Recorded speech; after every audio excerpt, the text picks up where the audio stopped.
He's transitioned into this starting role this season after being primarily a reliever. So Torres, who is the catcher, leads things off. And here's more on Spencer. She rolls a ton of ground balls with her drop in and out. She focused in the offseason to control her changeup and now uses that pitch in tighter counts with more confidence.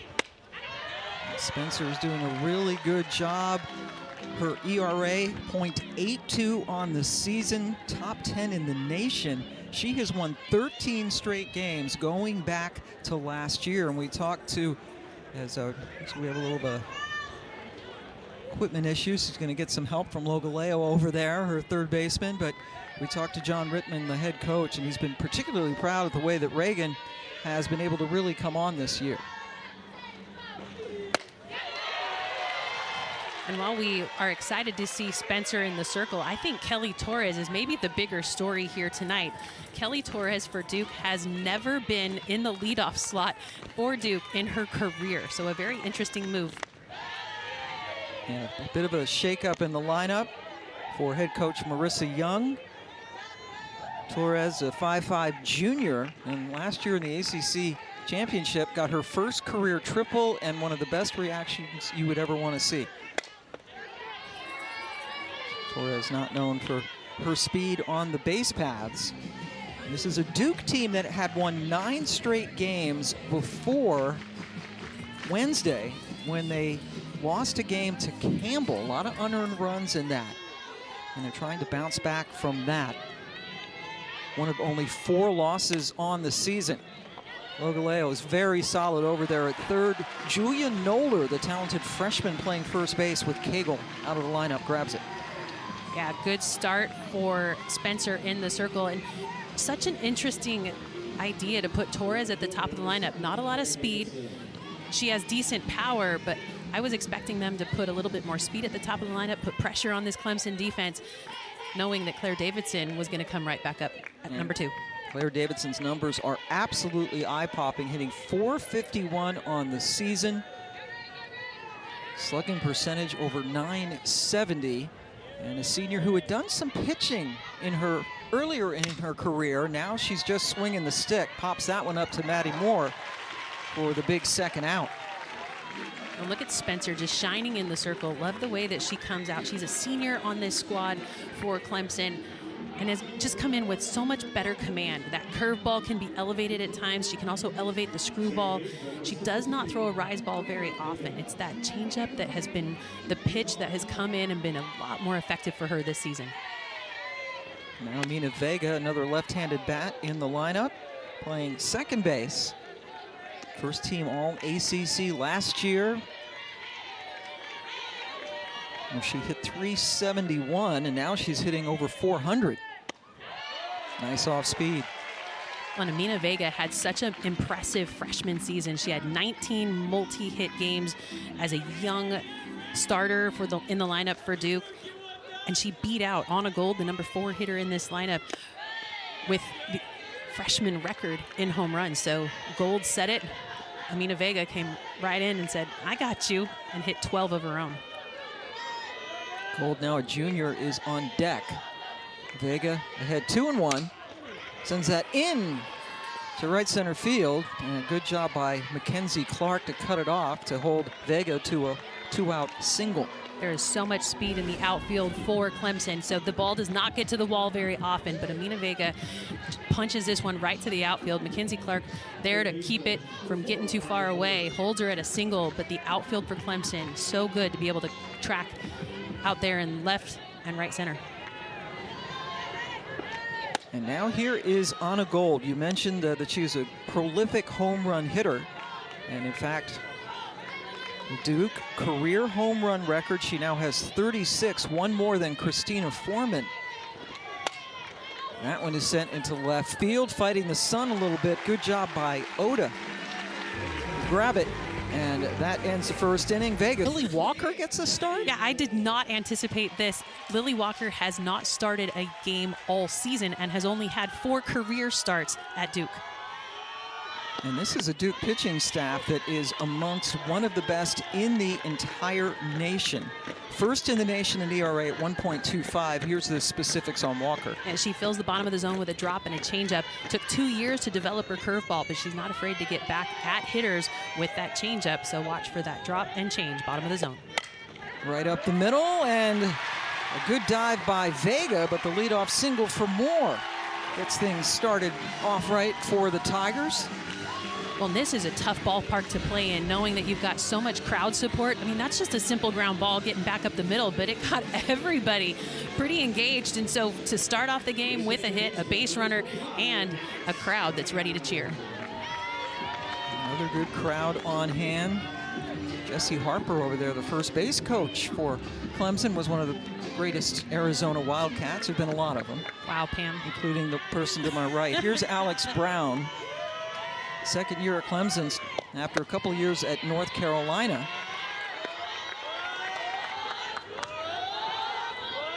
Led North Carolina in batting average in her final season there. And was the second team All-ACC performer for Clemson last season.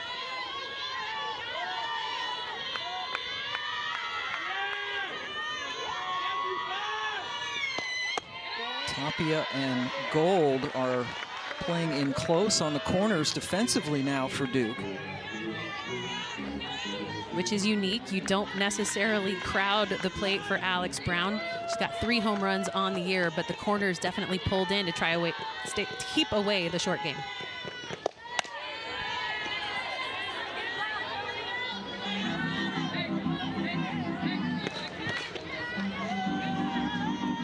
Lily Walker, senior from the state of Oklahoma, with the sub-1 ERA, and head coach Mercy Young says she really loves her mentality. Giving her the start tonight. That off speed was beautiful for the strike. That changeup is so difficult to catch up to. I mean, you know that when a pitch comes in with tight spin, it fools the eye, and with Lily Walker, she's able to throw that pitch with a ton of spin, so it fools the eye to think it has velocity, but it doesn't. Really good spot at the bottom of the zone, too, for the strike. 2-2, and Brown asked for timeout. We talked to Marissa Young, who was a very good pitcher herself back when she played at Michigan, and we asked her if she had a pretty good changeup. She goes, yeah. Yeah, she was not shy about it, but she threw a knuckle change. Knuckle change. Chance for Baker goes over, and they can't turn the double play, but they eliminate Moore for the first out of the inning. Too much speed going down the line on that one. Routine, what you think might be a 6-4-3. Little toss over to get it. Too much speed down the line. So important to come out of the box hard to beat that one out and keep the inning alive. And here comes Mackenzie Clark, senior from Florida.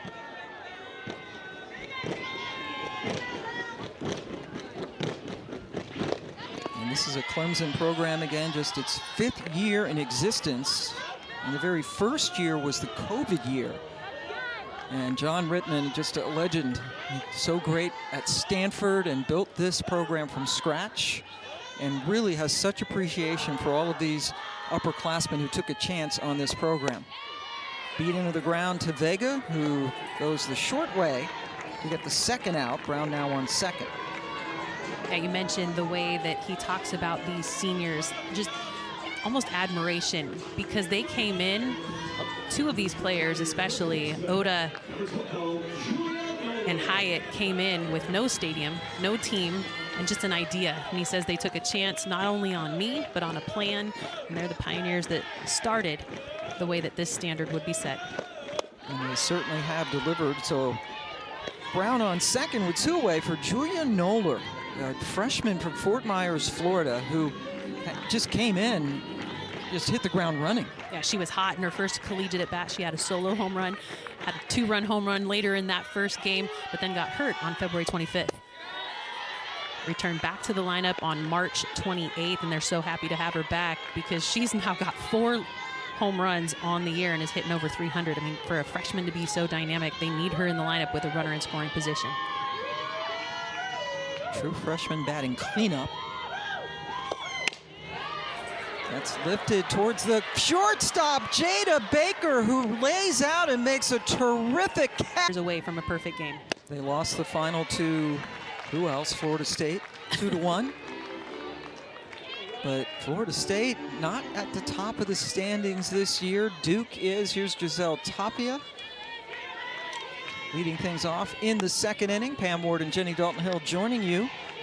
First of a 3-game series, and it is windy. Wind going from right to left field.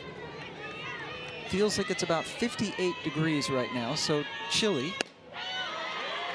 Yeah, most of the players in sleeves, and as the sun will dip below the grandstand, you're going to see that wind perhaps pick up.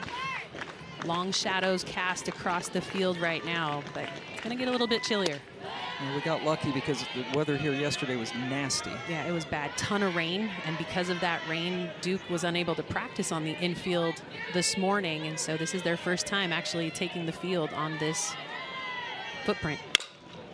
Tapia to Brown. We've seen a lot of ground balls so far. Set the tone here tonight and figure out how it's going to end on Sunday. Well, we certainly are looking forward to the best teams going. Here is Maya Burgess, the DP tonight.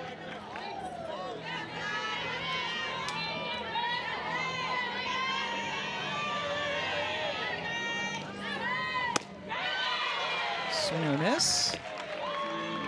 Burgess, kind of a streaky hitter, and her first game, she was 1 for 1 with a home run as a substitute out in left field. That was against Iowa State. And she's been clutch in key moments, had a big 2 RBI double against Campbell in that midweek where they lost. Spencer throws her out. 2 quick outs to start off the second inning. It can be hard to elevate against Spencer at times, knowing that she throws that drop and the curve and the off speed. You're seeing a ton of ground balls. This Clemson defense is ready behind her. 2 outs and nobody on now for Sarah Goddard, who is playing right field tonight. Senior from Carmel, Indiana.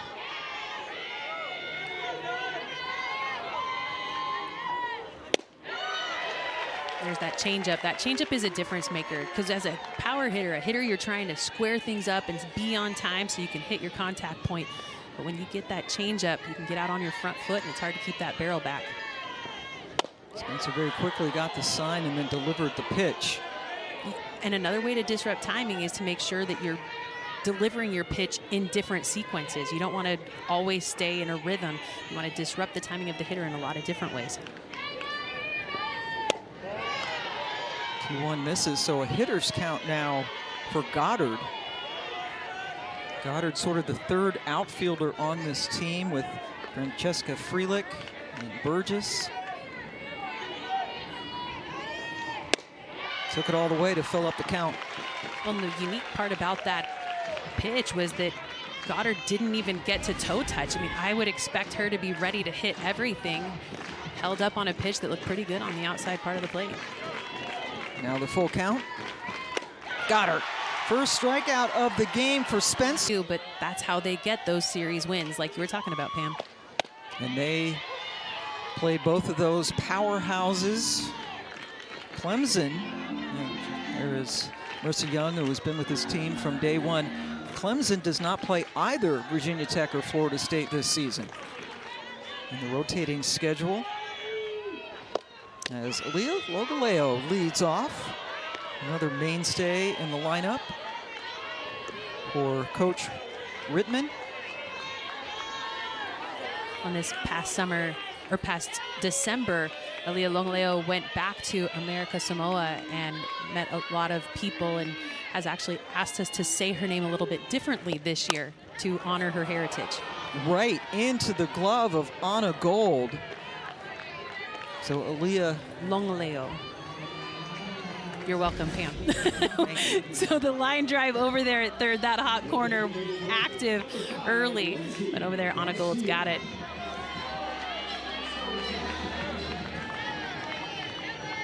Lindsay Garcia DPing tonight for the Tigers. She's an Auburn grad transfer. First pitch on a gold. Oh, that was not handled very, I wouldn't say gracefully by Tapia, but it got the job done. Well, and the reason it was pulled is because it was an off-speed pitch and Garcia was way out ahead of it. And because of that, kind of a soft ground ball over there to Gold, gets the nice shuffle. And at first base, you never want to catch with two hands. You want to reach and secure with one. So not sure why she went with two. It gave her a little hiccup, but still got the out. 2 quick outs. Now Abby Vieira up for the first time. Catching for Clemson. Another ground ball. That's a quick inning for Lily Walker-Baker. Day-to-day because she is in concussion protocol after running into a fence in their series over the last weekend. And there is Cagle in the dugout, the National Player of the Year last year, and it still almost hurts your eyes when you look at the numbers she put up last year, both as a pitcher and as a hitter. That's a great bunt by Baker to start off the 3rd inning. Down here at the bottom of the lineup, you've got a ton of speed, and she exploits the defense of Clemson that is sitting back near the bag. Perfectly placed down that third base line. Longaleo picks it up, but there's nowhere for her to send it. And what does that bring up? More speed. So your defensive set will be pinching her at the plate. So you got speed at first, speed at the plate. This is a touch-and-go situation for Jennings. And Deanna Jennings, who has led off and did so for most of last season. In her freshman year, she was a top 10 finalist for National Freshman of the Year. And unfortunately, boy, we were there in the Super Regional against Stanford. Leading off the 2nd game of the Super Regional, she got hit by a pitch and broke her arm.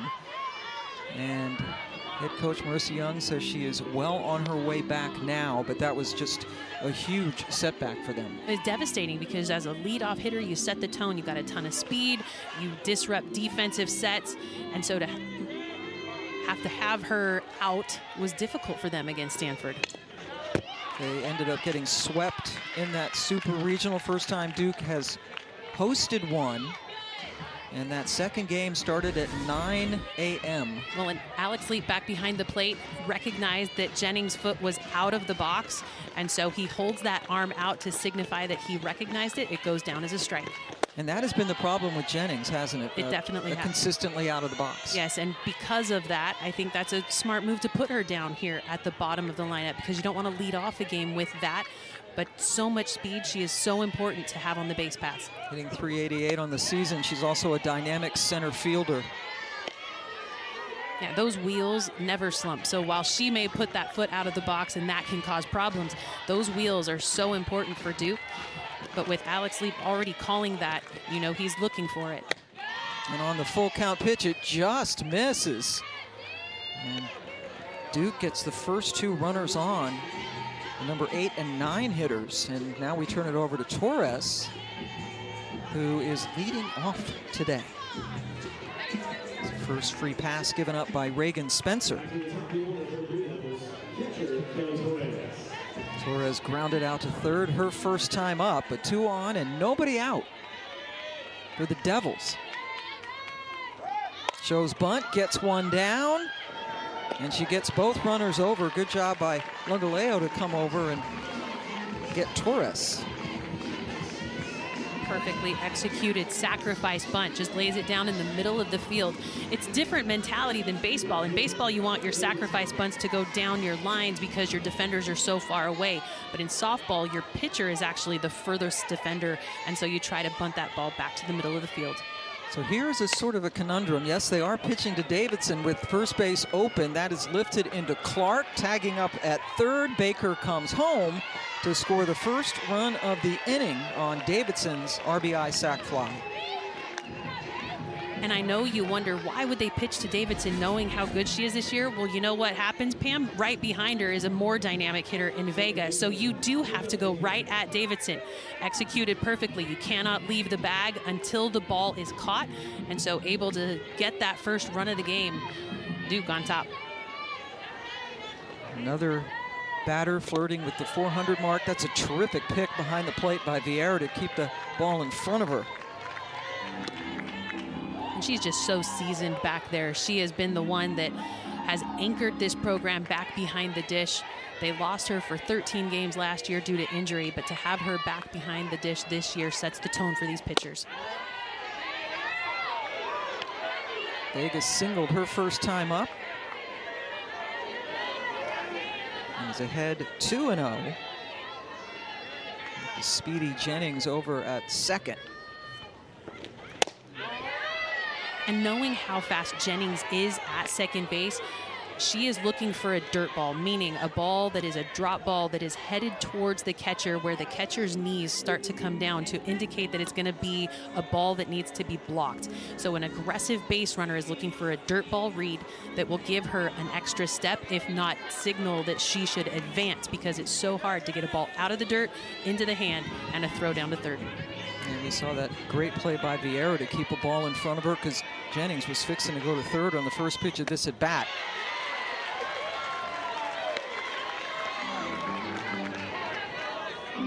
Vega swinging on 3-0.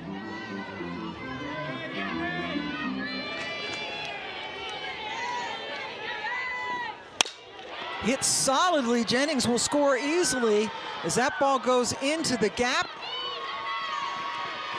Vega with the RBI double makes it 2-0.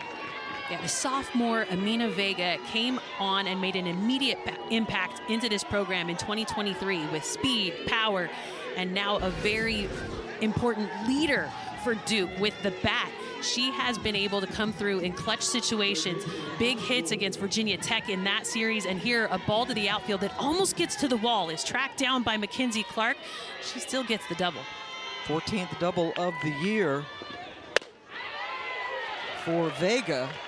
And Clemson still not out of hot water as Anna Gold comes up. Always a threat with the long ball.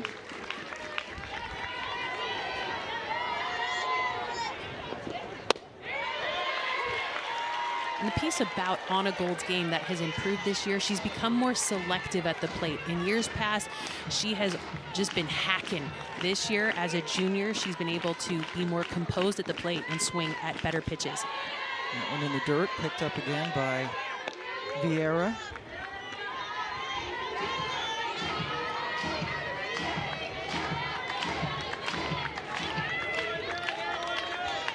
Gold behind 1-2.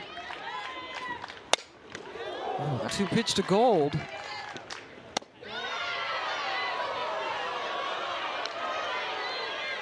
And that was a really nice spot. I don't know that I could have let that one go, but because she does, she gets the even count. But that was a pretty composed take. And the umpires in the stands didn't like the call. That one was strike three. Duke has taken a 2-0 lead over Clemson, joined now by Marissa Young. Lily Walker looking good in the circle. We're a little surprised. Why did you decide to give her first start of the season tonight? She's just been having some great outings, and the team's played really well behind her, so we wanted to give her the start to make things happen for us this weekend. Well, and you're stirring things up because Kelly Torres at the top of the lineup was not expected either. What went into that decision? She's been that quiet thunder for us, and we're, trying to find a spark at the top of the lineup, so she's the one today. All right, thank you so much, and good move bringing your coat. Thank you.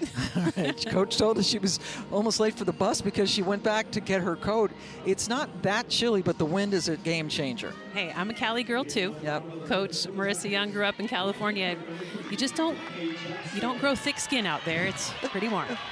It's supposed to be very nice and warm the next couple of days here for the remainder of this three-game series. Pam Ward, Jenny Dalton-Hill joining you. Duke just put up 2 runs in the top of this inning.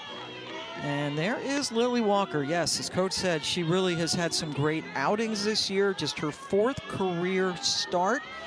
And she has so far just given up 1 hit to this Clemson lineup. Kylie Johnson swing and a miss. And I like actually going with Lily Walker. It's an unexpected move. I'm sure Clemson did not prepare to start this game with Lily Walker in the circle. She has the lowest ERA on staff, keeps the ball at the bottom of the zone with a drop ball, fastball, and that change of speed is difficult to catch up to. Johnson takes that one up in the zone. Kylie is a true freshman, along with Julia Noller, 2 true freshmen starting tonight for the Tigers.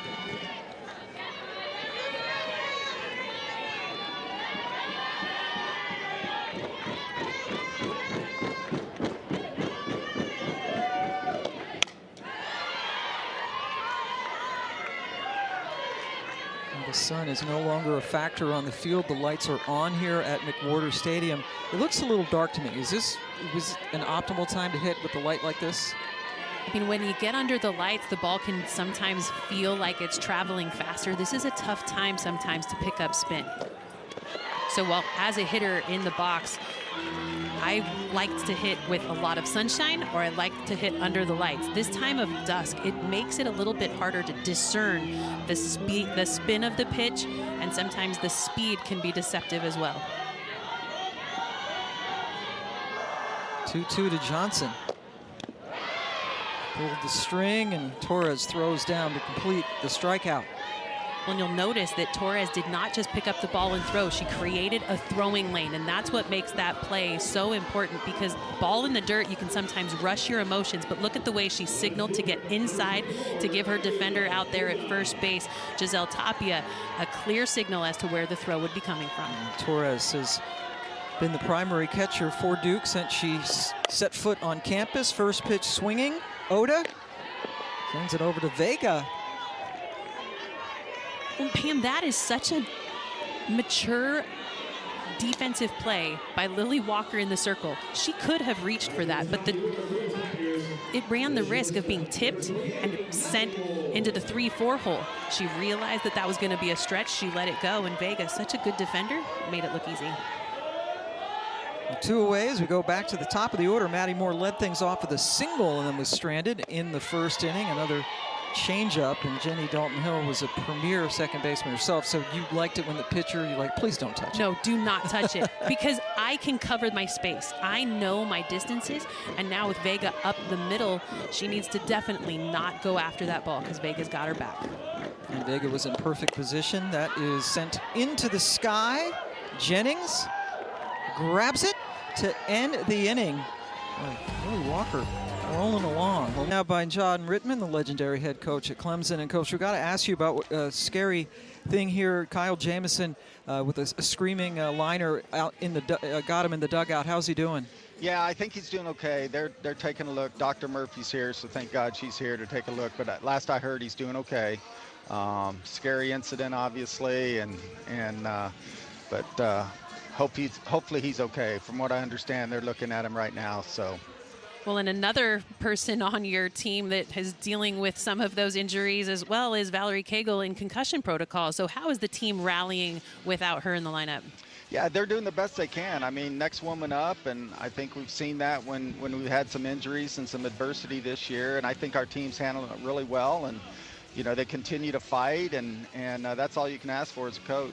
All right, Coach, thank you so much for your time. Thank you. And John Rittman, one of the good guys certainly in this game. And yes, Val Cagle still out, unfortunately, in concussion protocol and not available in this game. And in the dugout, Kyle Jamison, the associate head coach, was hit by a foul ball, but at least some good news from that he's not been taken to the hospital or anything, and we certainly hope that everything is A-okay that way. Yeah, it may be called softball, but I can tell you that the ball is definitely not soft, and that foul ball got into the dugout so quickly there was no time to react. Giselle Tapia leading things off in the top of the fourth inning. Duke up 2-0 over Clemson, first of a 3-game series. Duke coming off a midweek loss. Congratulations to the Campbell Camels, who beat a top 10 team for the first time in their history. Not only top 10, but top 5. I mean, that's going to be tough to beat because Campbell came in ready to play and Duke just fell flat. It was not that it was a bad outing for them, but the bats fell silent and they could not rally to get a bunch going. They did get Amaya Burgess, the freshman, with a 2 RBI double late in the game, but it was just those 3 runs were too much to make up. Tapia into short left field, playable for Oda. First out of the fourth inning. And head coach Marissa Young gave Campbell a lot of credit, but also said, you know, sometimes they'd only lost 3 games before that to Oklahoma, Florida State, and then lost an extra inning game at Louisville. They had won 9 in a row, and she said it kind of showed that they need to take care of the little things, play with passion. So kind of a, kick in the butt, if you will. Well, and you want those mid-season. You don't want those to come at the end of the year to finish your season. We saw that happen to Florida State a couple of years ago in the postseason and didn't get to go to Oklahoma State because they got surprised. Or Oklahoma City, excuse me. And so for here, it was a good wake-up call for them to have that in a midweek, mid-season. Burgess takes a ball. She grounded out to the pitcher her first time up.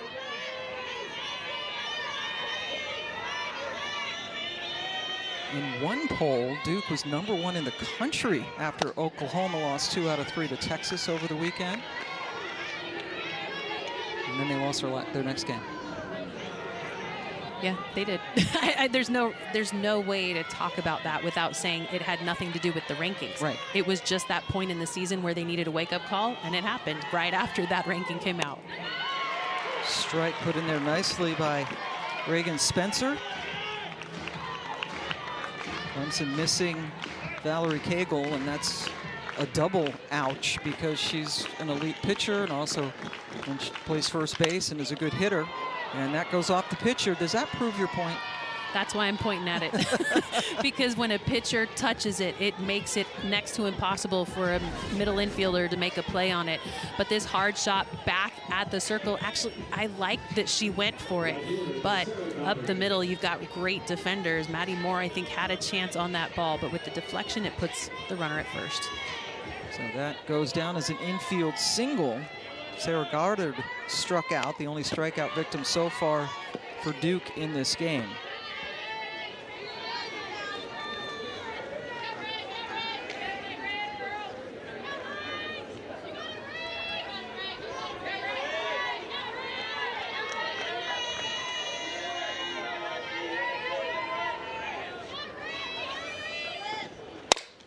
That's right through the 3-4 hole. But coming up very quickly, Johnson charged from right field to hold Burgess to second. Back-to-back 2-out singles. Or 1-out singles, pardon me. This hit in the 3-4 hole, it's undefensible. As a middle infielder, you're pulled up the middle to grab the steal at second base, and so it opens up that 3-4 slot, or that 3-4 hole over there on the right side of the field, and she threaded it perfectly. Duke trying to do some more damage with the bottom of the lineup. That goes all the way to the backstop, and the runners advance.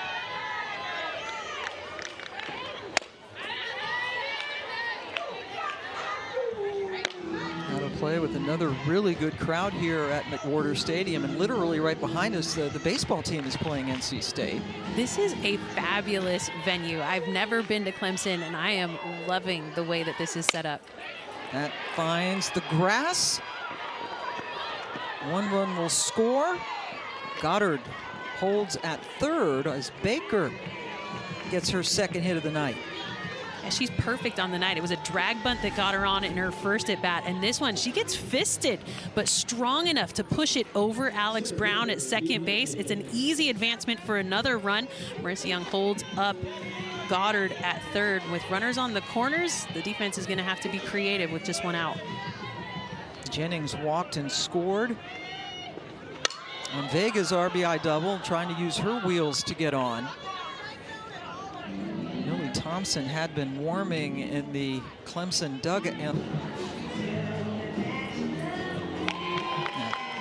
Nice job by this umpiring crew to do it quickly. A little smile from Coach Young. Well, and we've seen that play make an impact. So many games across the country this year. We've seen home runs pulled off the board because of a runner leaving early, and then it gets challenged. Not anything to do with the home run, but just a runner leaving early can change the entire momentum of a game.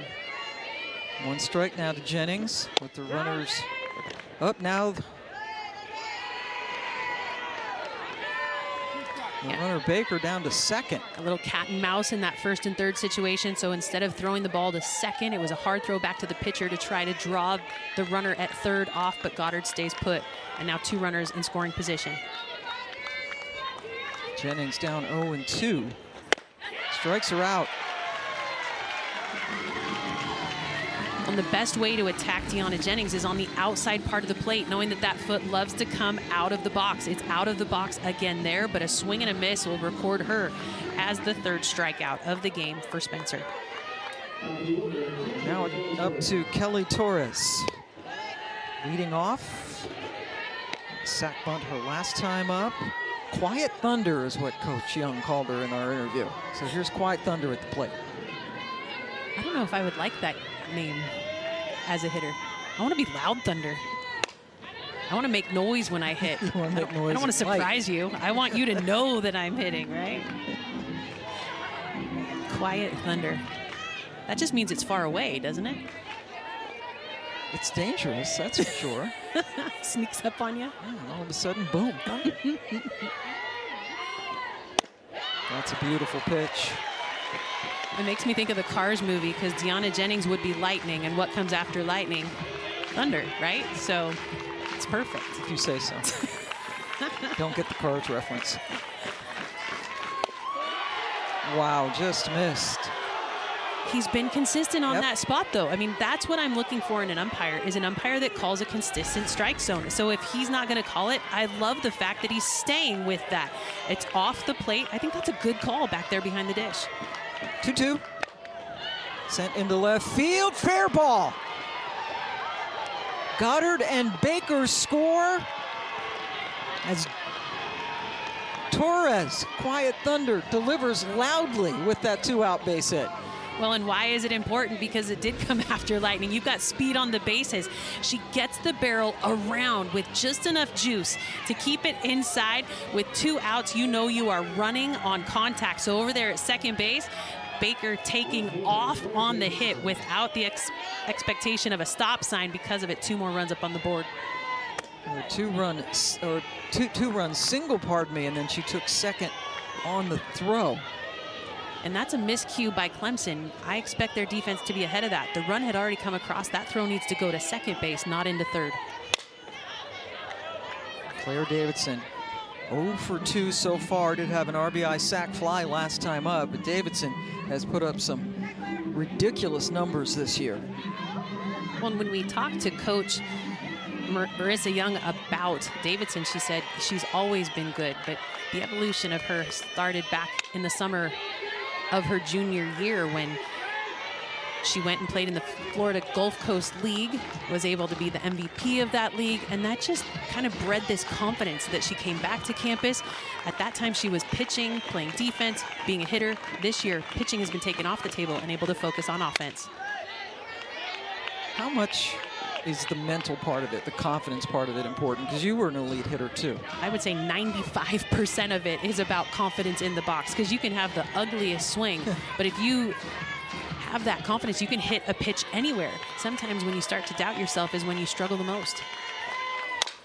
Davidson over to Noller to retire the side, but Duke. Matchup of the Rangers and Penguins. Rangers top team in the Metropolitan Division. Penguins open for a wild card. You're trying to get in there. Sid Crosby still going strong. Right now, Clemson trying to get their bats rolling a little bit. They only have 1 hit in this game off Lily Walker, making her first start of the season. Alex Brown up for only the 2nd time tonight. Reached on the fielder's choice.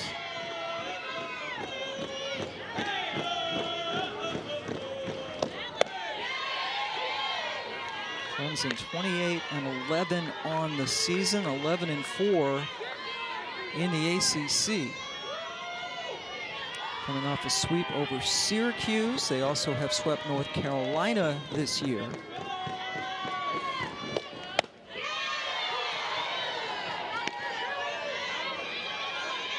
And for Lily Walker, this being her first start of the year, just her 4th in her career. I mean, she's showing up.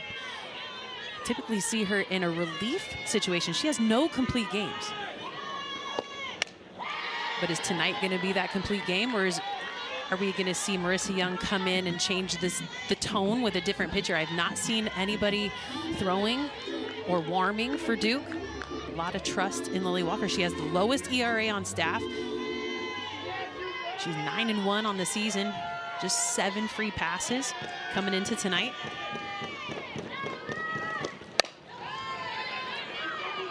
Vega, nice play. Loving the way that this defense is moving for Duke. over there at first base. There was a little bit of a hesitation by Giselle Tapia, thinking, should I go for that? But Vega can cover it all, and that is a huge play to be able to just make that look so easy. I know to the viewer at home, it doesn't look like a big deal, but that communication, knowing that Vega can get that, makes it look very easy because she's covering so much ground over there at second base. And there have been a lot of ground balls in this game, and they've handled them all very cleanly so far. Mackenzie Clark batting in the 3 spot today. Grounded out to second in her only at bat. And there have only been 3 balls hit in the air by Clemson tonight.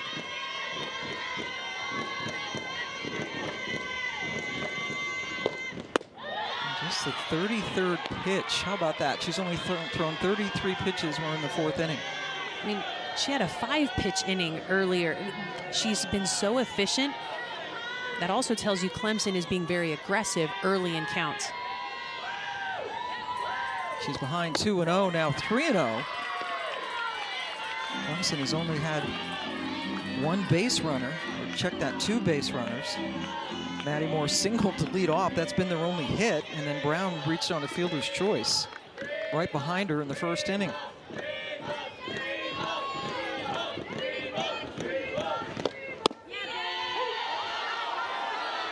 Clark's going to have to come on back. Sometimes you like to sell it, like, oh, it was tight, maybe not.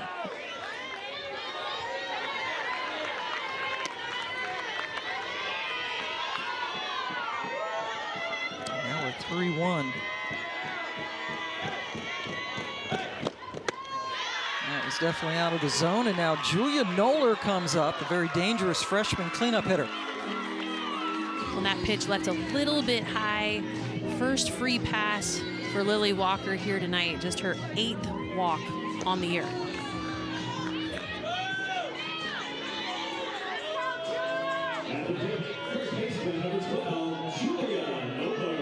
Noller in the cleanup spot. Ground out her first time up.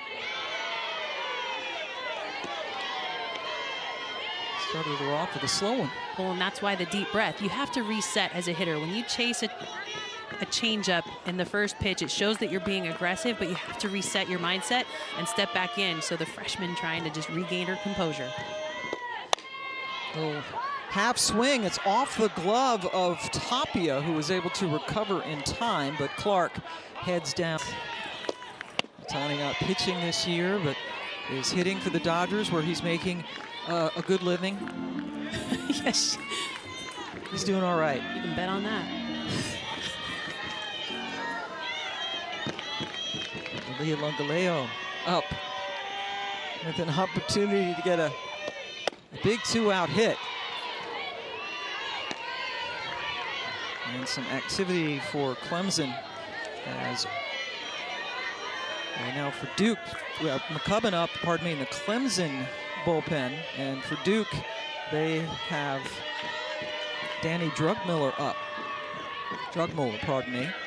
First time we've seen anyone up for them, and that is hit a long way. Davidson took a step in, but it ultimately didn't matter as Lungaleo gets the 2-run home run, and Clemson is on the board. And that gets the fans back engaged. Huge hit. Look at that out there in the outfield, up on the berm. Everybody's cheering. Lungaleo's 7th home run of the year, cuts the deficit by 2. It's a no-doubter off the bat. She absolutely crushed that one. The chair almost makes the catch, but because it's out beyond the wall, it's a huge home run and puts some life back in this Clemson crowd. It's the 5th home run allowed by Walker all year, and it cuts the lead down to 5-2. Base is empty for Lindsey Garcia, and the crowd starting to get engaged here. A lot of folks out on the outfield berm on both sides, and first time either of us have ever been to this ballpark. Very impressive. Yeah, the first time that softball was played was in that COVID year before we were able to get here. The season was shut down, and we haven't really traveled much since then to be able to call games. So I'm excited to be here at Clemson And we will be here on Sunday as well for a 6 o'clock game on the ACC Network. They will play tomorrow at 1 Eastern time. Big 3-game series. Right up the middle, and it's off the glove of Vega, so back-to-back hits for Clemson. And a great try by Vega to come up with that one, but it is sharply hit right back up the middle. A good dive, but just cannot get the catch. Touches it with the leather, slows it down. Great try, but Garcia, huge hit to keep this inning going. That's one of the things that Coach John Rittman talked about was transfers now come in and are able to have a voice right away. And Garcia, one of those players, a grad transfer that came over from Auburn, who has been able to step in and make a huge impact in her first year as a Tiger.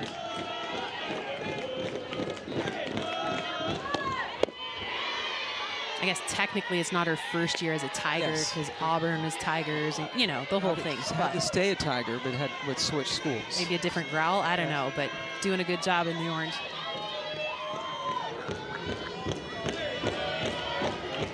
Vieira down 0-1 with Garcia over at first base.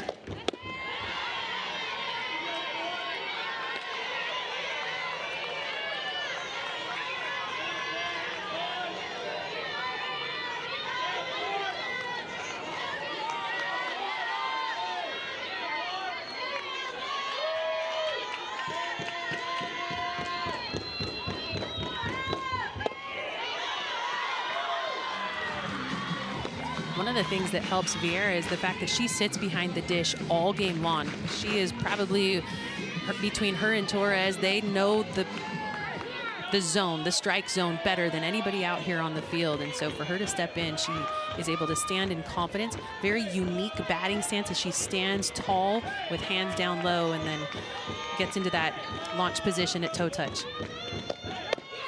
That one catches the plate. Not only is Kelly Torres in the leadoff spot for the first time this season, it's the first time in her career that she's ever been a leadoff hitter. So coming through big RBI time with a ton of speed at the bottom of the lineup. Now Vega, who is 2 for 2, including that RBI double we just showed you, steps in to start here in the top of the 5th inning. Reagan Spencer walks away, and John Rittman's going to come out. He's going to have a couple of words. Some heat behind that one. Well, that's what you need in the circle. Sometimes emotion is a good thing. It's a proponent to get you a little bit more juice on that pitch. Sometimes added velocity, though, will decrease your spin rate and allow the ball to sit flat. So emotion can be good, but you have to keep it in check so you don't throw through your spin.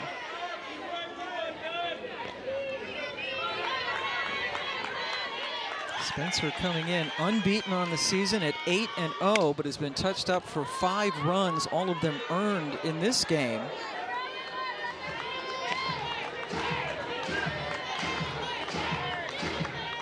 Typically, you put your most consistent power hitter in the 3 spot, and that is Amina Vega by definition. She has been so good as of late in key situations. But right now, no RBI potential. It's just up to her to get this inning started, set the tone, and give them a couple of more insurance runs up on the board. Another full count pitch on the way. And that is called a ball. Vega walks to lead off the 5th. You want to be consistent on the zone. This is down. And it is below the knee. I think that's a very good call. And while the home crowd doesn't like it, Spencer's going to need to bring that one up just a hair to be able to get that as a called strike. It's just the 2nd walk given up by Spencer. On a Gold 0 for 2 so far.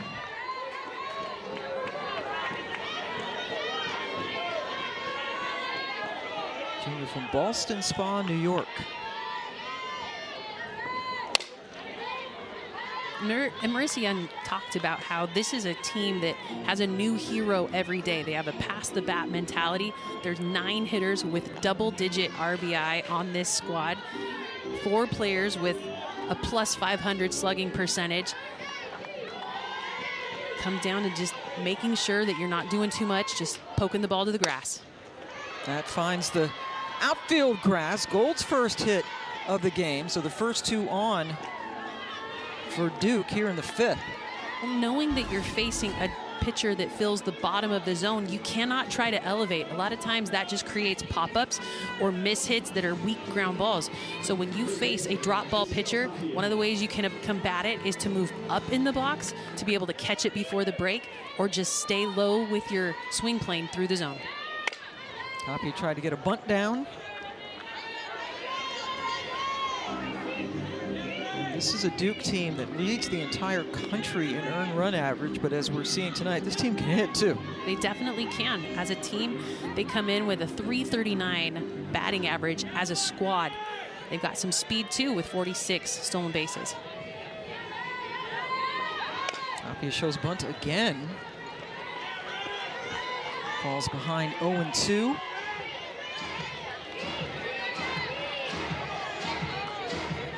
Spencer scuffling a little bit, has given up 5 runs in the last 2 innings. And now in trouble with 2 on and nobody out here.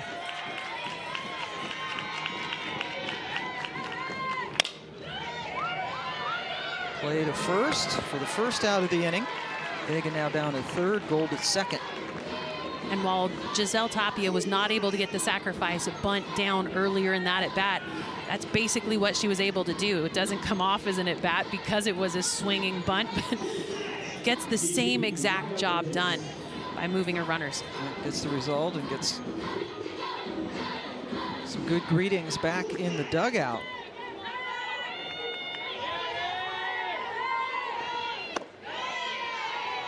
With runners at second and third, what you're seeing is the defense is pulled in. They're going to try to keep this ball in front, look the runner back at third, go one.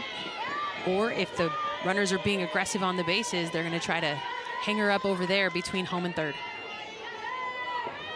And that one just missed Goddard in the on-deck circle. Duke 5 for 10 with runners in scoring position in this game. And Burgess, a true freshman from League City, Texas. Coach Young says this youngster can do a lot. She can slap, swing away, has come up big in clutch situations. And here's one now.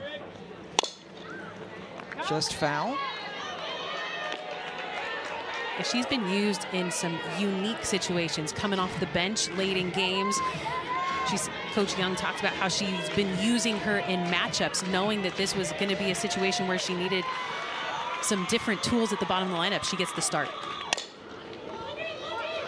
Good look back to third to freeze Vega. And Spencer throws Burgess out. 2 away. And sometimes those slow rollers as a defender can get you out of your rhythm. But a good look back to third freezes the runner, and because the ball's over there at first base, too close to home to make any kind of advancement. So good job by Reagan Spencer to keep her emotions in check and get the out. And that's the Vieira we're used to. A wall behind the plate gives so much confidence to her pitcher in the circle to throw that ball with confidence. Even if it's short, they know that Vieira's back there to block it up and keep it in front. Sarah Goddard. And there's the call. That's a pitch that we haven't seen. That one was probably more on the plate. Spencer realizing that she was letting that ball leak out into the river and not get the call, brings it back over the dish and gets the call.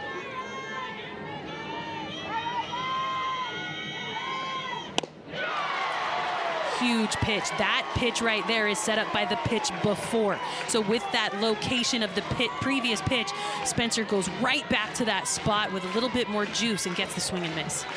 1 strike away from getting out of this inning. And she does just that.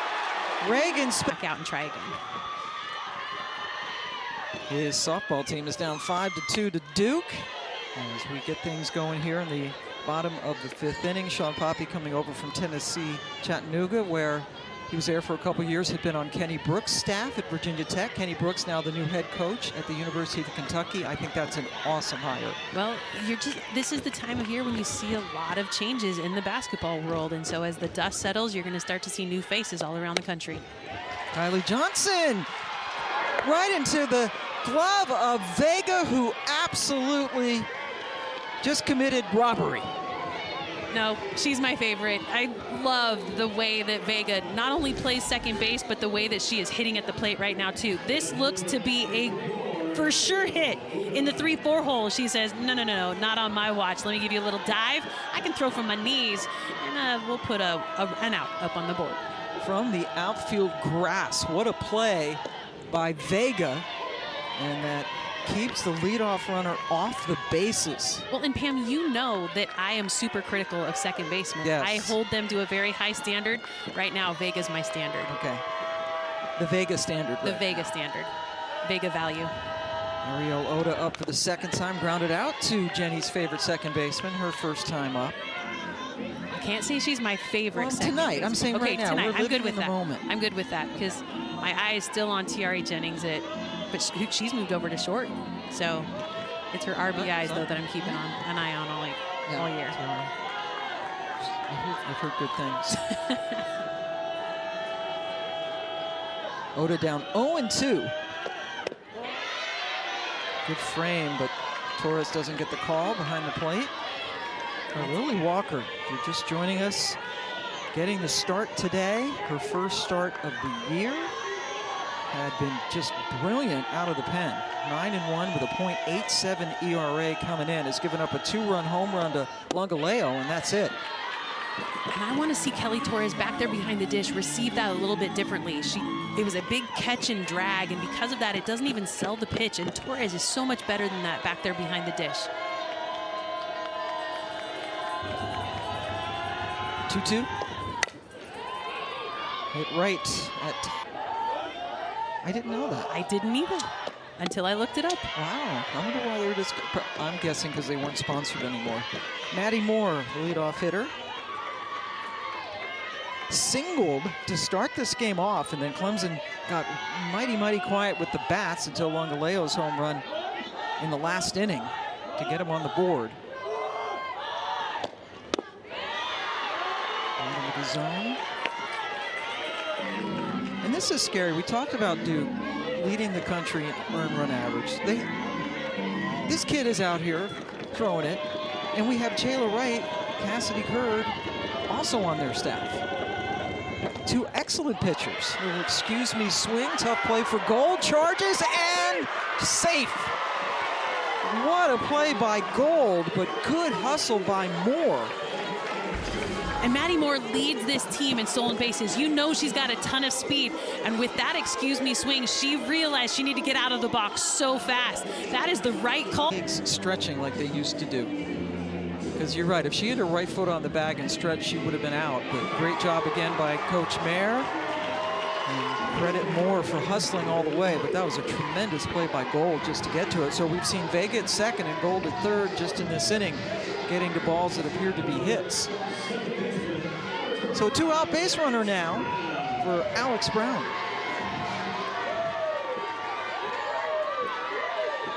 This is the fourth hit of the game for the Tigers.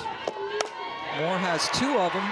There's another one that's going all the way to the wall, and Maddie Moore is going to score all the way from first base, but Brown is thrown out trying to stretch the done. They've added another run in the last half inning to make it 5-3 as we head to the top of the 6th. Pam Ward and Jenny Dalton-Hill joining you, first of a 3-game series between the first place Duke Blue Devils. Losers of just 4 games all season long. Yeah, Duke's focus this season is on OKC. Coach Marissa Young says Team 7 is ready to take that next step. Goes to the Super Regional for the first time last year, where they fell to Stanford, who will be in the ACC next year. Still trying to wrap our heads around that. Yep, Coach Young says that they will not travel to Stanford, though, for a couple of years. But how do you process traveling across the country from Duke to Stanford? Pitch number 100 from Spencer is hit to Moore. Throws wildly to allow Baker to take first base. We await the official ruling. On this throw, very errant. No chance to be able to ring it in. As a shortstop, you're not used to seeing a shortstop take a knee. I would much rather see Maddie Moore move through that ground ball, and that would keep her momentum through her throw. So it is an error for Clemson. When you think about the way that this defense has been set up by Clemson, they've had a lot of movement. Maddie Moore used to be at third base. Now she was moved to second base last season, and now over there at shortstop. So a ton of changes for this defense. Jennings hits one over to the shortstop Moore, who was playing in and was able to get the lead runner for the first out.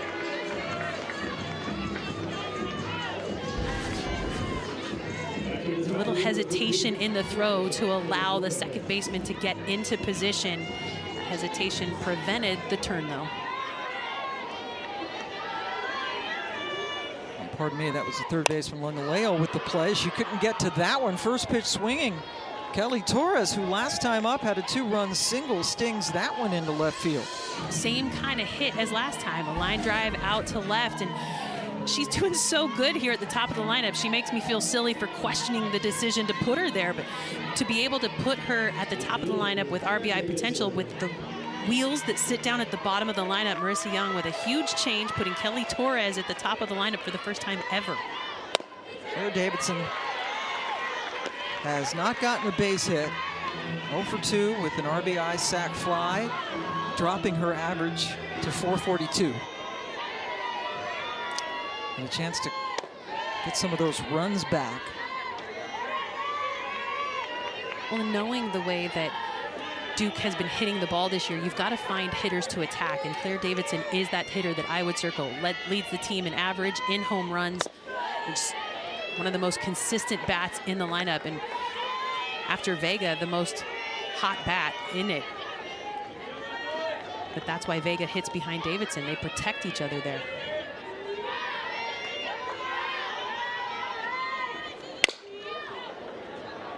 Two as that sails into the crowd.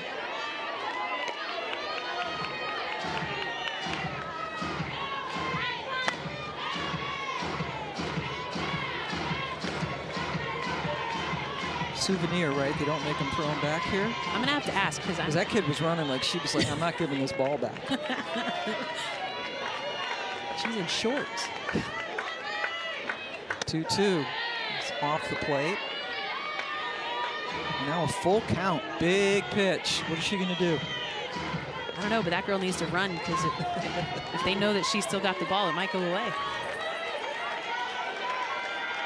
Full count with 2 on, and Davidson sends another one out of play. And Davidson is not your typical 2-hitter in a lineup. I mean, Kelly Torres is not your typical leadoff, but the reason that they're there is because of the way that they swing the bat, and they want to give them more at-bats. Claire Davidson, coming into tonight, had a slugging percentage of .971. Constantly on base, constantly hitting runs in. Leads this team in RBI, so a ton of potential for run scoring. And what you see in Davidson here is the go-ahead run at the plate. Davidson went 0 for 2 with a couple of walks in the midweek upset loss to Campbell. Trying to come through with a base hit here.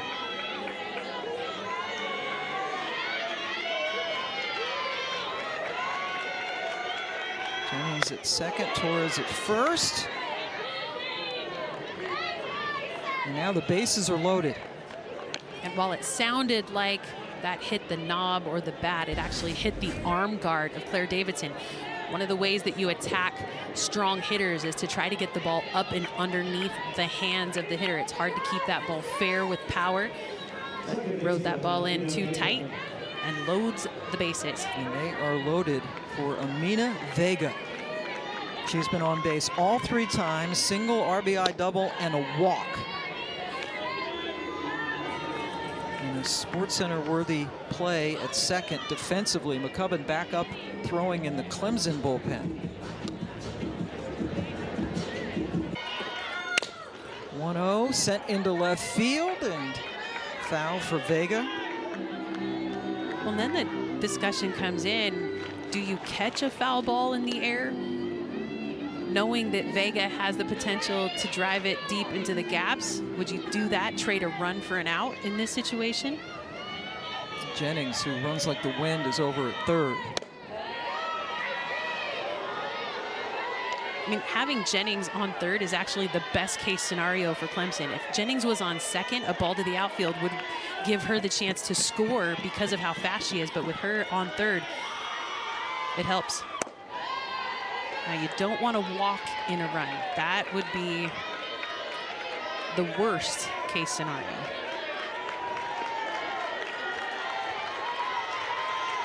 Other than a grand slam. Okay, good point.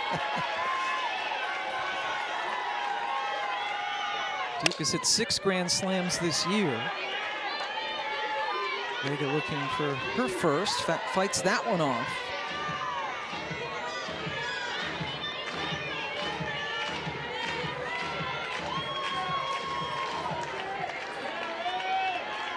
Another 3-2 with the bases loaded.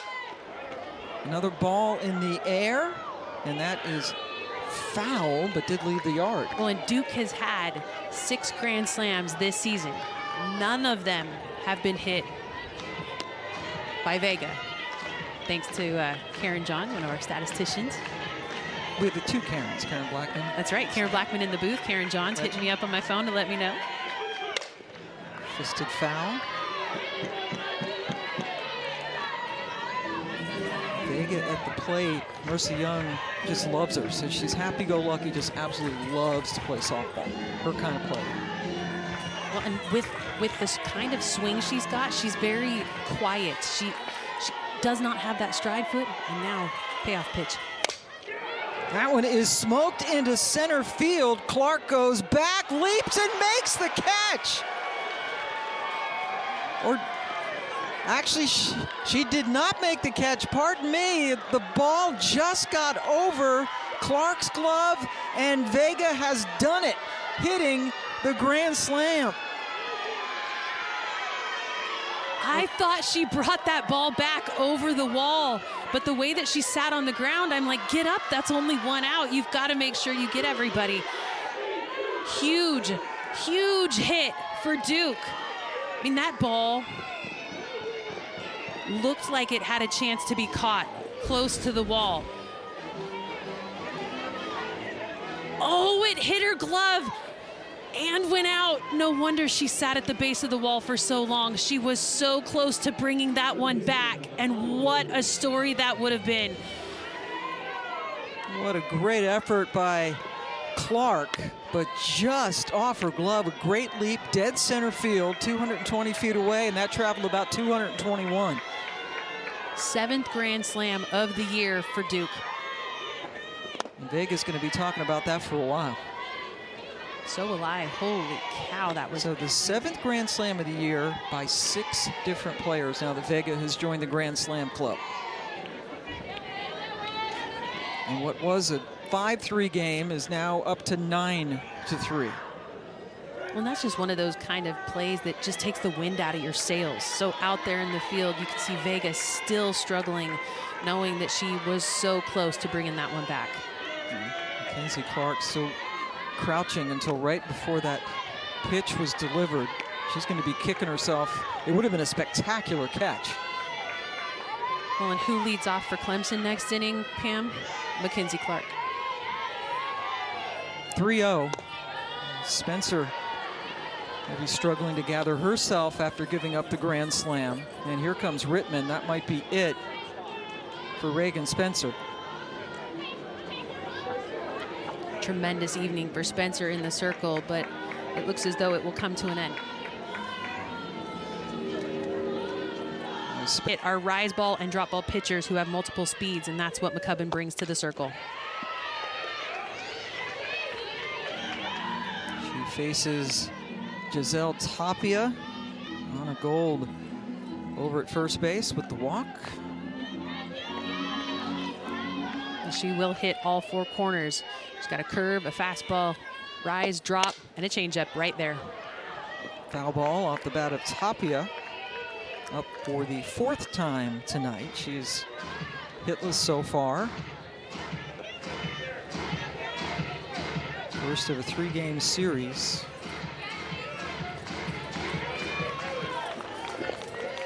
Still just 1 away here in the 6th inning. Tapia sends it skyward. Clark covers a lot of ground to make the catch for out number 2. Defensively, when a ball goes up in the air, you've got to listen for anybody ahead of you in priority.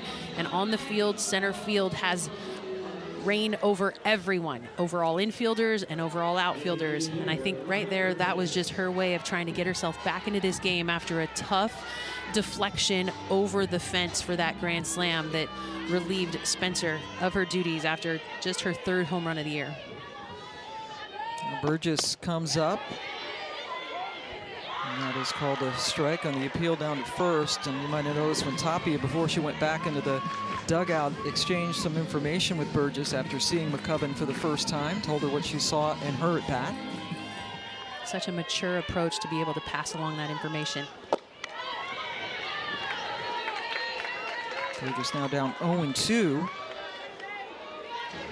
Across the country, that out-of-the-box call has not been made consistently, but Alex Leap back here behind the plate, the home plate umpire, has picked it up all night on these Duke batters.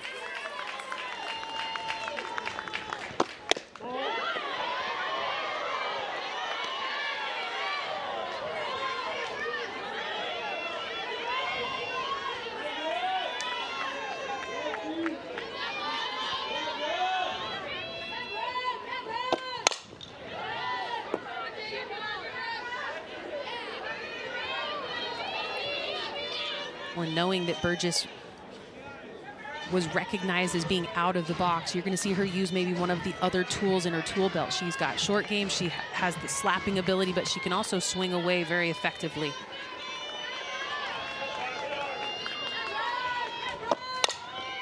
Does swing away. Handled by Noller to end the... To make, I'm going to go with Caitlin Clark. Oh, duh. Well, yes, not a lot of suspense for number 1, but who will be number 2? And Pye Clark does it. Could not bring the ball in to prevent a grand slam, but then stings the ball into left field, and now an obstruction call, and she's on 3rd. And the reason you try to go is because you know you're protected between 2nd and 3rd. Why did I bring up that Mackenzie Clark was going to be the first batter of the next inning? It's because there is so much focus when you step in the box knowing that you had an opportunity to change the trajectory of the game and you missed that opportunity. So when the ball comes back in, squeaks away. An obstruction committed by the Duke defensive player protects Clark between 2nd and 3rd. So of course she's going to go and puts herself 60 feet away from putting a run up on the board. So a double for Mackenzie Clark. Advance to 3rd on an error charge to the shortstop, Baker. And Julia Noller comes up. She is 0 for 2. Robbed of a base hit by Baker back in the 1st inning.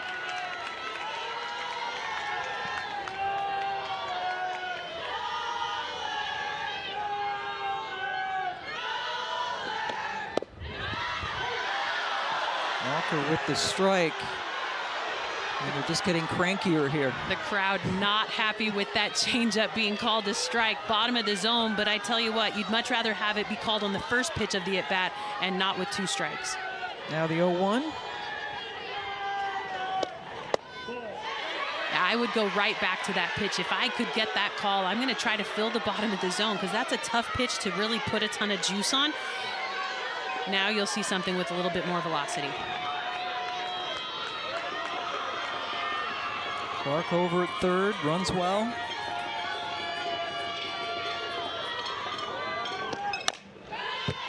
Well, and while this batter is really energizing the crowd and getting them more engaged, Duke still has a 6-run lead. You can't step into the box right now and think you're going to be the hero by hitting a home run. You need 6 runs.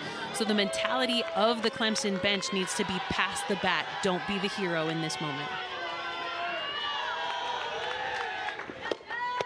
Beautiful to get the strikeout. Well, and for Lily Walker, we just talked to their sports information director, and she told us that Lily Walker has never thrown a complete game, and this is actually the longest outing of her career. Colleen Gunning is their sports information director. That gets the run home. RBI single.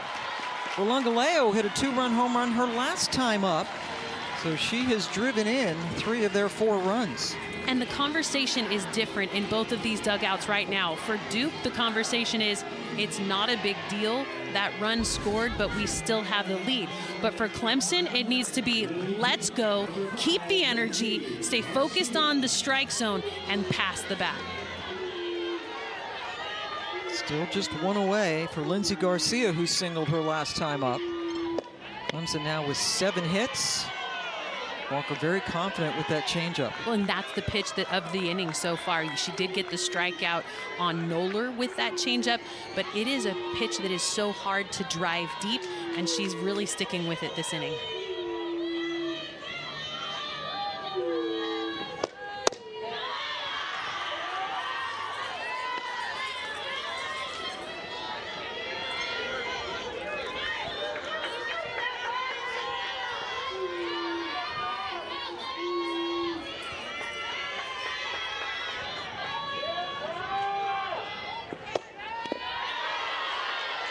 Job by Torres to keep it in front of her. So important for your catcher back there to be confident and keep that ball in front. Yes, you've got a huge 5-run lead, but set the tone that you will keep the ball in front so you give confidence to your pitcher out there in the circle.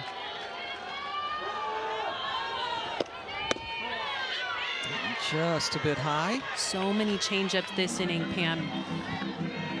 And what you want out of your pitcher in the circle is to continually evolve throughout the game. Don't become predictable, and that's what Lily Walker has been able to do here tonight.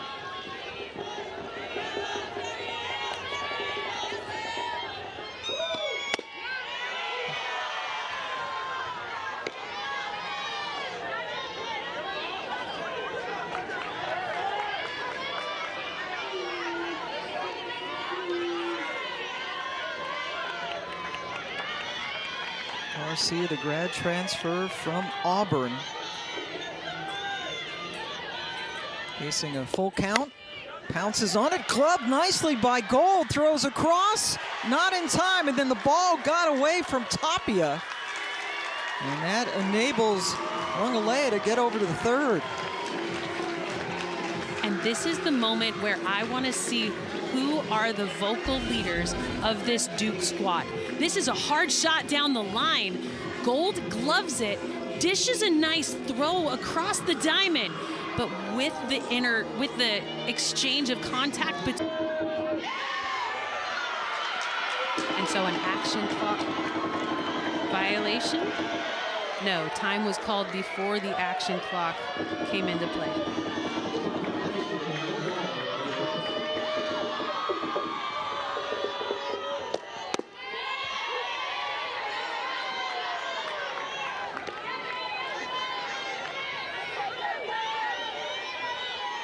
So action clock violation does move the count to 1-1. Took too long for the pitcher to deliver the ball, so a ball was put up on the board.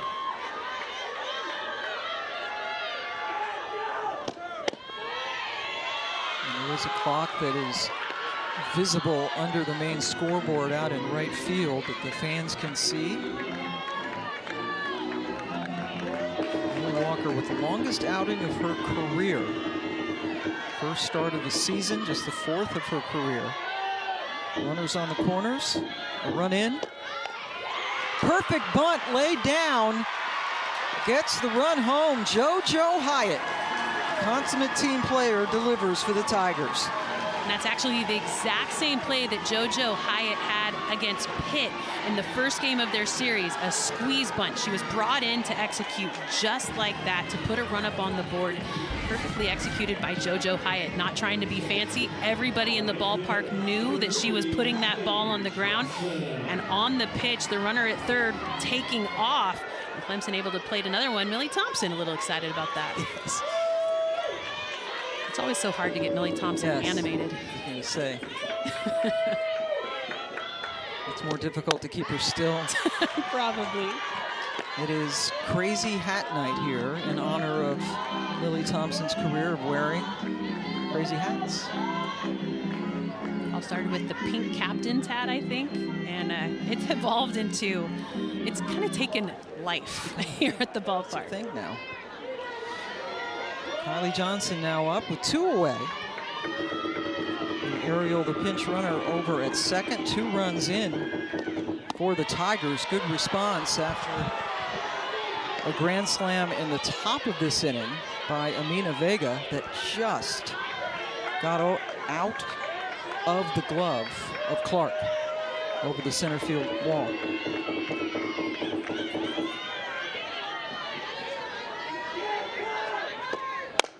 Johnson sends that one into the right field corner. That scores Ariel from second. Tigers keep on fighting. And this is the fight you are looking for when you've got these 2 kind of caliber teams playing against each other. They were at a 5-run deficit coming into this inning, and you cannot tell. There has been no dip in emotion for Clemson. And Duke cuts that ball off, keeps the runner, Johnson, at first base, but Clemson puts another run on the board to cut the deficit to 3.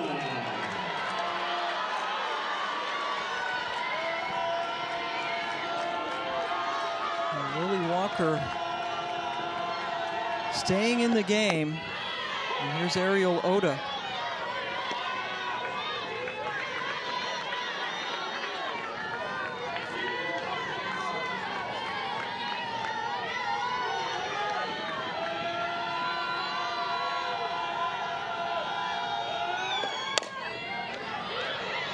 Walker stabs it to finally get out of the inning. Coming in at number 3. Francesca Frelich pinch hitting, and a great effort over there at short by Moore. But Frelich get over there to first base. And it's sharply hit in that 5-6 hole, but Maddie Moore throws from her knees, and because she's from her knees, she can't put a ton of velocity on it. Your job at first base, though, is stride later to be able to come away with that pick. Because she did that stride so early, could not come away with the pick, gets beyond her over there at first base, but a ton of backups there to prevent any kind of advancement. Now Leah Terrell is coming in. Leah Terrell comes in to run for Frelich. Clark playing shallow, able to run in and grab the Jada Baker line drive. I think what you're seeing is you don't want to make Mackenzie Clark mad because she's going to be a pivotal player for you the rest of the game. She's always where the ball is, but comes away with a huge throw over to first base. I'm impressed with Vieira in the backup as she was there to catch it.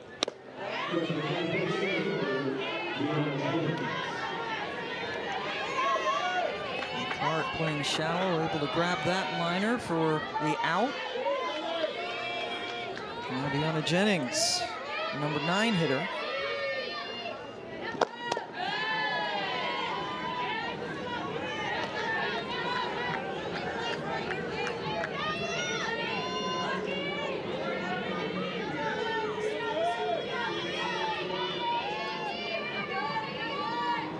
Jennings has been on base a couple of times tonight.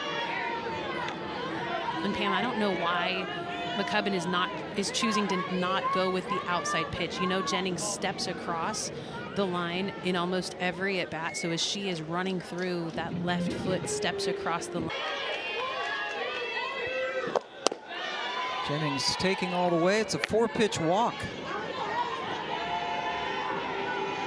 And those are dangerous people to put on the bases, knowing that you've got now a pinch runner at second base in Terrell and Jennings at first. So much speed that interrupts now defensively how you play Torres. To the top of the order. Torres, a couple of hits tonight. Leading off for the first time in her career. So many firsts in this game for Duke that I did not expect midseason. Willie Walker, first start of the season, and boy, Torres just continues. Gets another RBI single.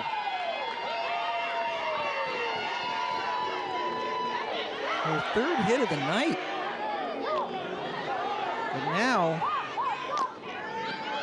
she's able to get down to second, a little cat and mouse.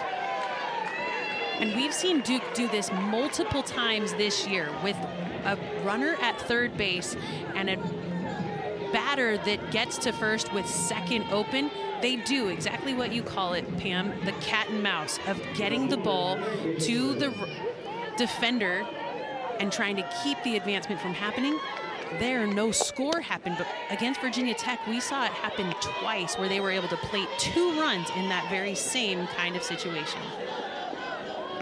And she advanced to second on the throw.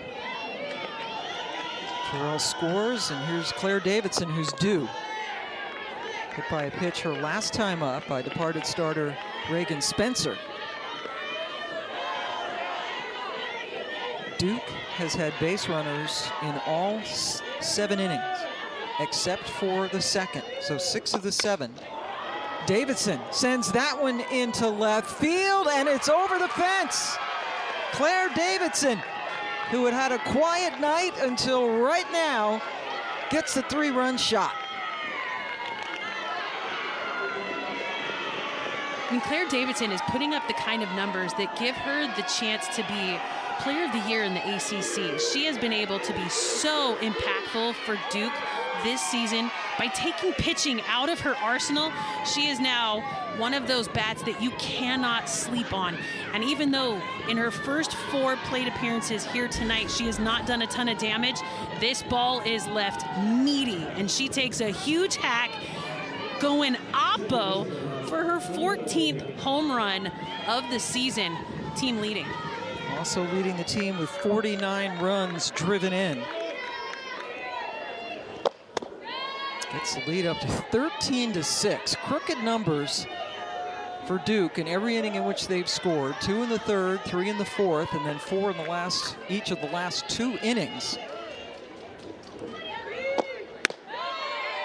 And Pam, 3 times this season, Davidson and Vega have gone back-to-back in home runs. So here, with Clemson, the wind coming out of their sails with that big Davidson home run, they leave themselves vulnerable to another big hitter. Vega, a triple away from the cycle.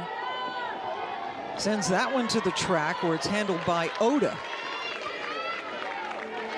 This is the first time that Vega has been retired tonight. That part of the lineup with Davidson, Vega, and Gold back-to-back-to-back big bats, you cannot take a second of focus away. Absolutely no breather. And the bottom of this lineup has done a lot of damage tonight as well.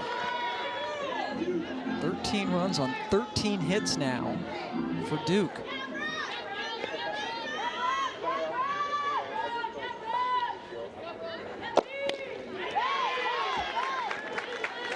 Gold has a single in this game.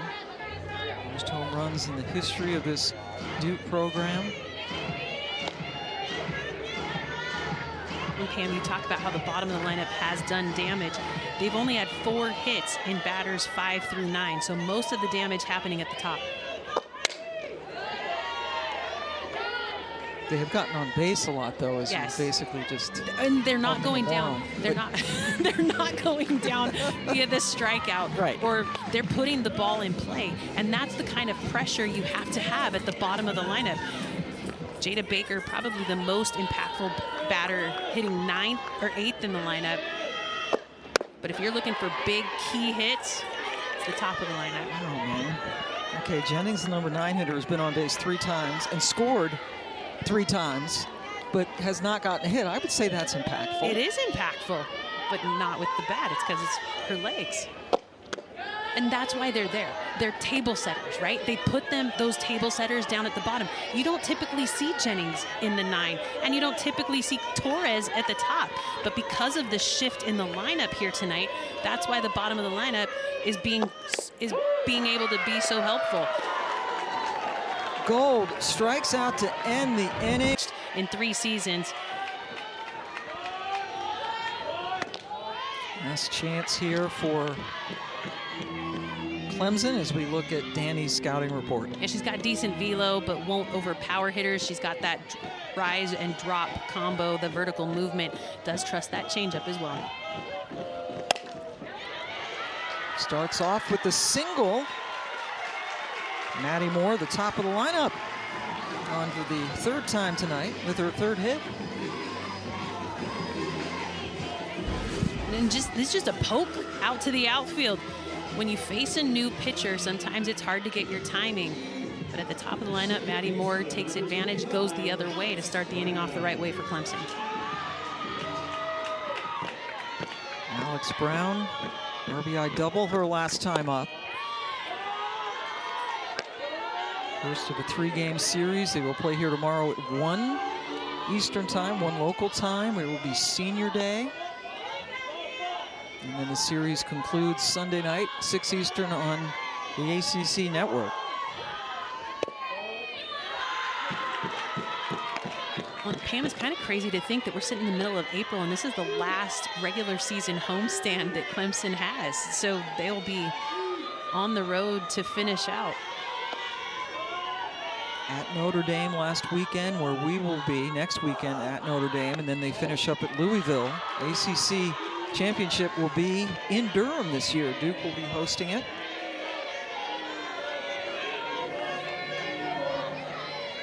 Drugmuller struggling. The leadoff single to Moore now falls behind Brown 3-0. Walked her on 4 pitches. Sometimes when you change the mojo this late in the game, it can disrupt the timing of the momentum that you've been able to create. So by taking Lily Walker out and bringing Drugmuller in, it looks as though Duke they have a comfortable lead, but Drugmuller stubbing her toe here early in this one. Clark doubled and scored her last time up. And Lily Walker only threw 81 pitches in 6 innings, 56 of them for strikes. Such an efficient outing for a player who has not started this season. Longest outing of her career. And if she picks up the win tonight, it will be her 10th of the season.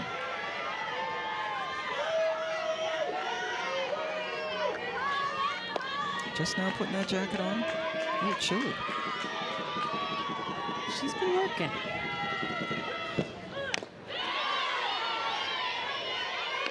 And the difficult part in facing Drugmuller is she's throwing her changeup about 55 miles an hour. She's coming in with velocity mid-60s, and so that disruption of speed is hard as a hitter to recognize out in front and get the barrel to your contact point.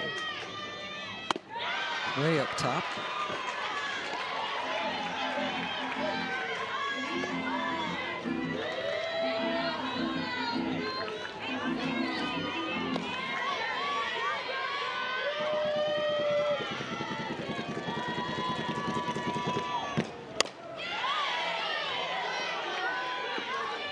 And Drugmuller's had to step in and kind of redefine who she is as a player. She's not used to being part of a staff like she is here for Duke now. Had to learn how to be an option in the circle and not the workhorse. And sometimes it takes some time to be able to own a new role. Transfer from Pitt, where she had back-to-back 100 strikeout seasons in the circle. Last year, 10 complete games. First year at Duke. As Torres calls timeout. She's a ball away from loading up the bases here with nobody out in the bottom of the 7th.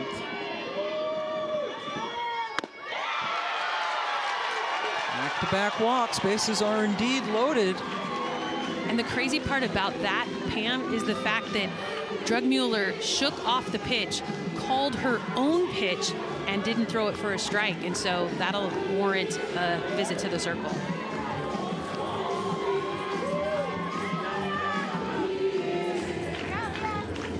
Thompson's a bit lower to allow it to touch the zone through the at-bat. Julia Noller, terrific freshman, looking for her first hit tonight.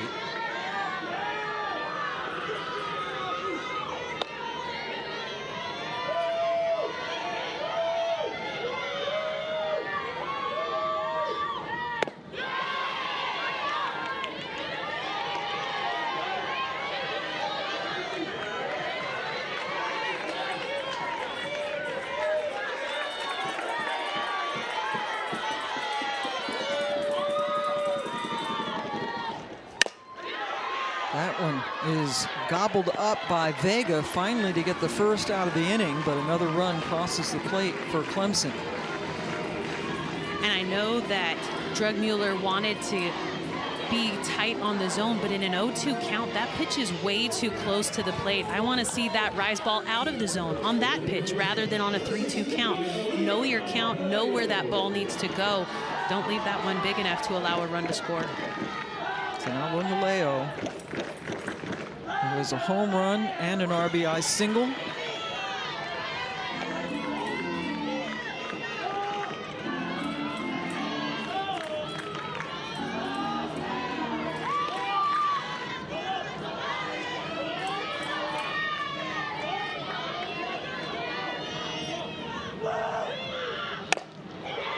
Sends that into short left field on the run. Davidson can't catch up.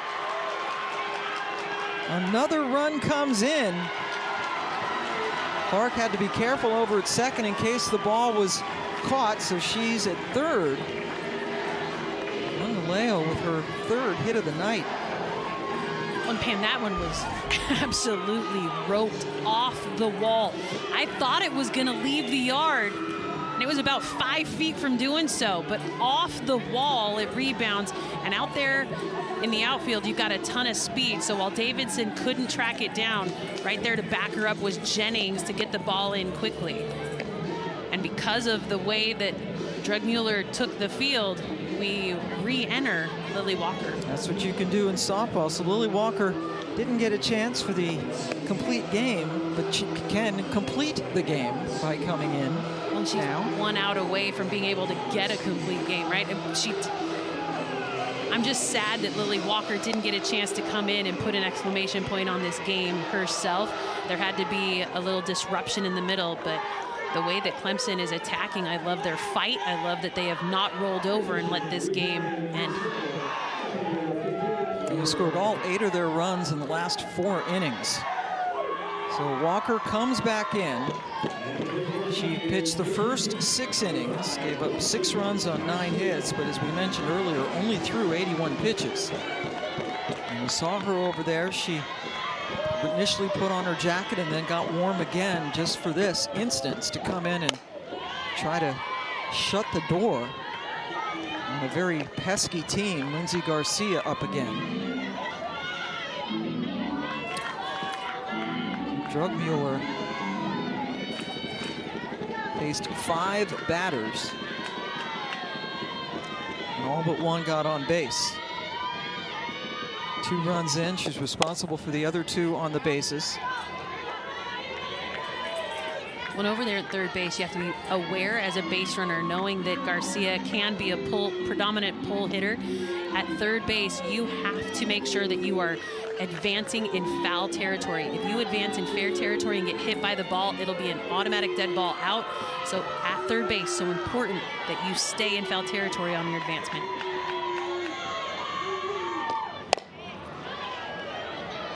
Playable for Jennings. Clark tags at third and scores another run.